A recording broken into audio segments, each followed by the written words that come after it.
Hey, you found Ears, Everyday Artists' Real Songs. I'm your host, Aviva Gold.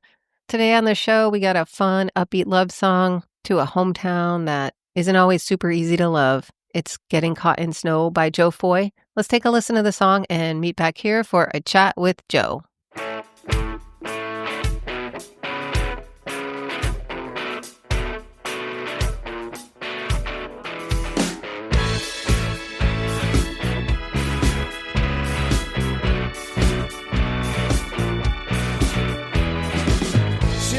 Stay another year, learning she was claustrophobic, trapped at home again. She'll fly to Tulsa when she hears this town of water's hydrophobic, non-aerobic, so we'll have to play pretend. And if the water overflows, I'll tell you that it's natural. These tendencies are all my body knows.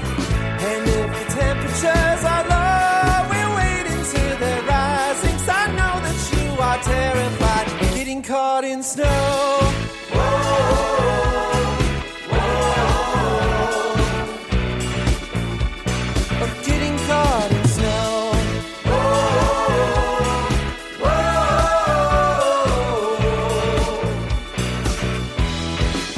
She spent a week one afternoon listening to Frank Sinatra. It's not an album that she knew, but if she has to leave so soon, she might as well start crafting mantras just to stop the sound of silence in her room. And if the water overflows, I'll tell you that it's natural. These tendencies are all my body knows. And if the temperatures are low, we'll wait until they're rising, 'cause I know that you are terrified of getting caught in snow.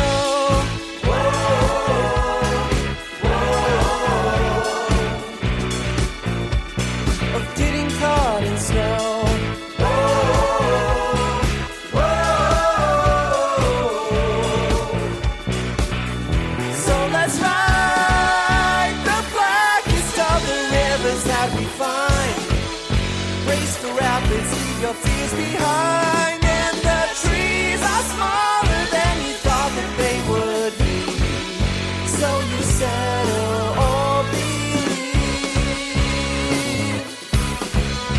So you settle or you leave.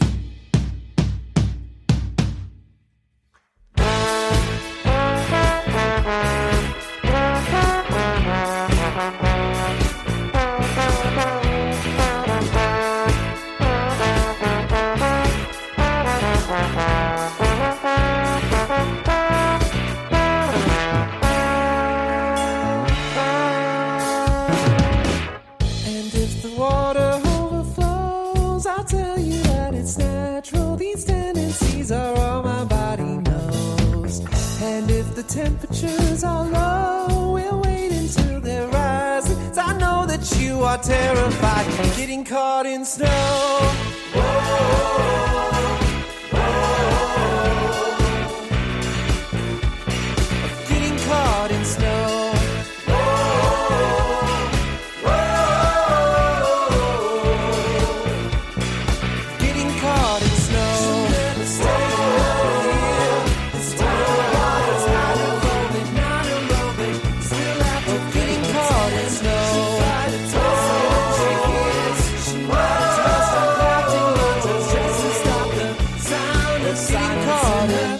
Yeah. Thanks so much for doing this with me, Joe. I really, really appreciate it. Yeah, no, appreciate you asking me. So the first thing that someone notices about this song is the energy, like the upbeat vibe and the incredible arrangement and the tight production. It just makes you want to bop your head. Is this what the song sounded like in your head when you wrote it? Yeah, I mean, when I write, I either write on guitar or piano. And in this case, it was a guitar song. I had somebody say to me at one point that it sounded like a bass song. I have a bass player, and that's mostly what I do.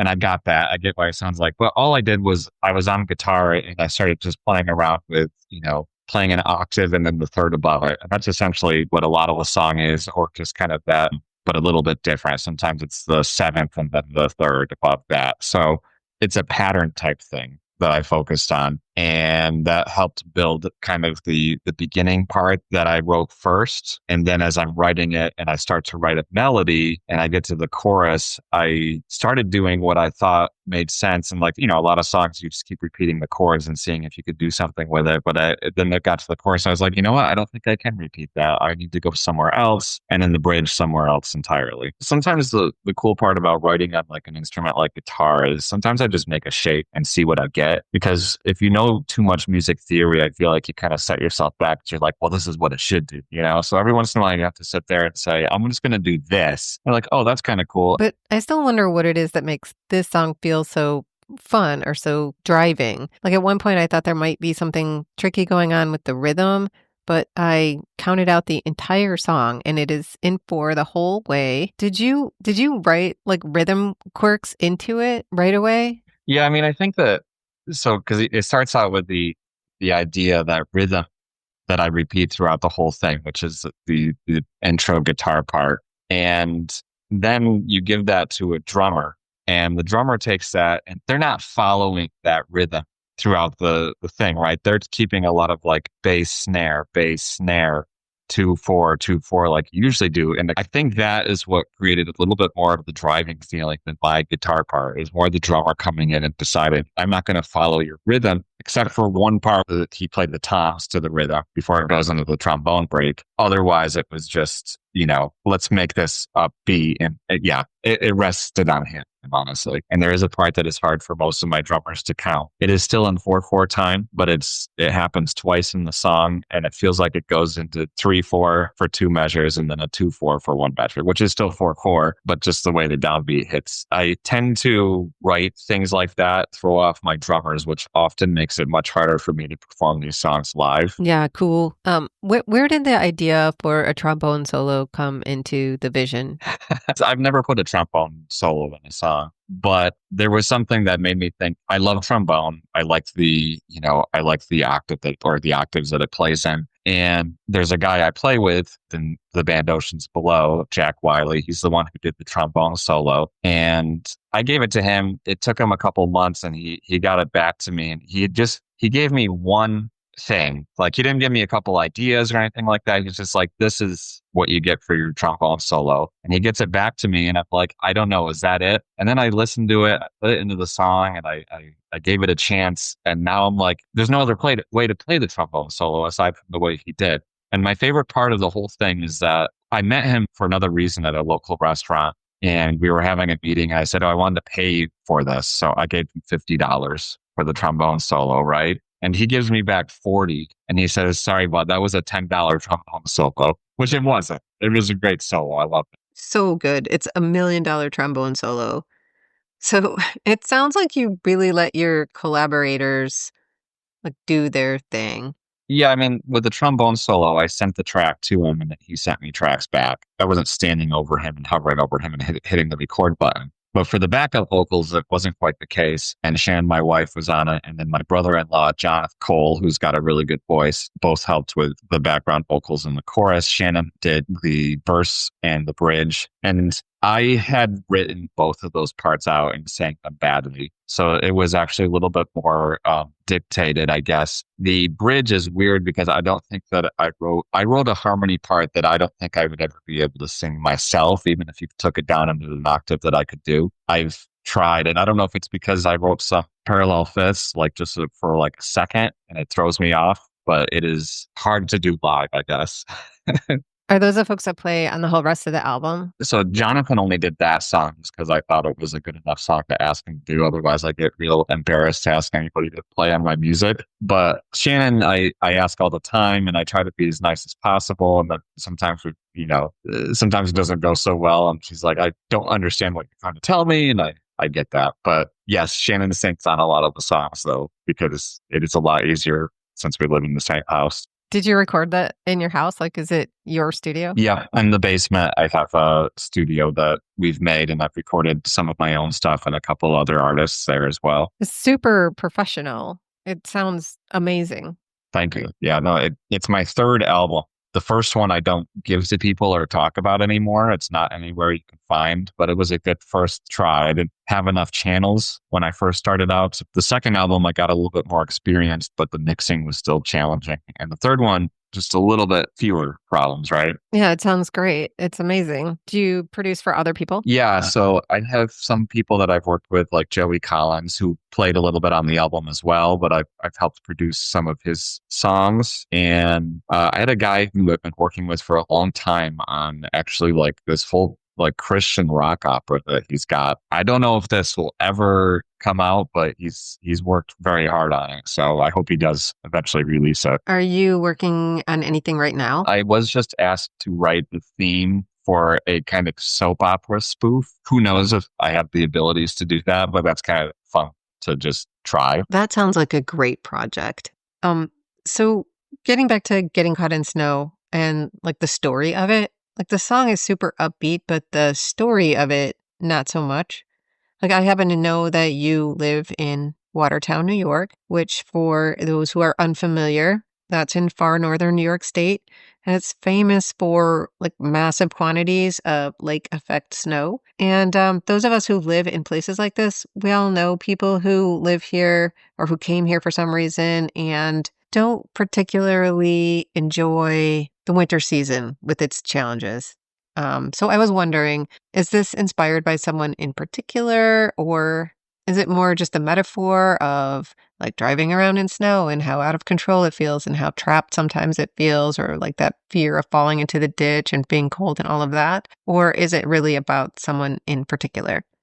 Yeah, I had someone in mind. So she was someone who came from Tulsa with her sister and only stayed here one winter. And that was all she could take. So she went back to tornadoes in Tulsa, as I like to think about it. And I'm like, you live here all your life and you don't really think about how claustrophobic a lake effect snowstorm can really be. I mean, in years past, I remember thinking about like it's, ambulances trying to get through this kind of stuff. So if you had anything happen to you, there's just this feeling of like, I'm trapped. I don't know what to do. And I didn't really think about it until she left. And then I did start thinking about it and having sometimes a little bit of anxiety when I started to experience like a really big snowstorm. Now I still like it. I like the silence that's involved with going out in a snowstorm. But yeah, the song was partially that and then partially an ode to Watertown in general because, I've lived here all my life and a lot of people have said interesting things about it. I'm not sure anybody's had a super positive comment to make about Watertown, which is unfortunate. I think that,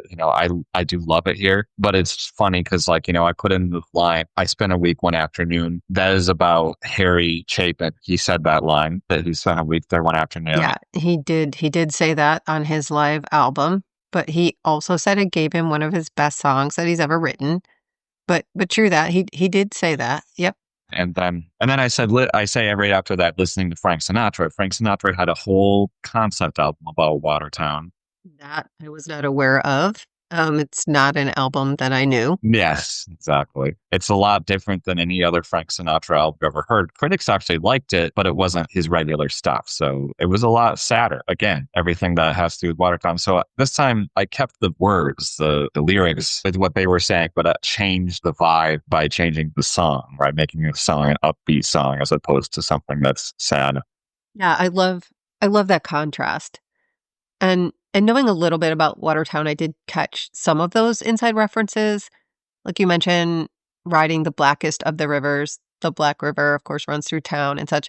And when you do something like this, like write sort of a secret ode to your town, does it change how you feel about it?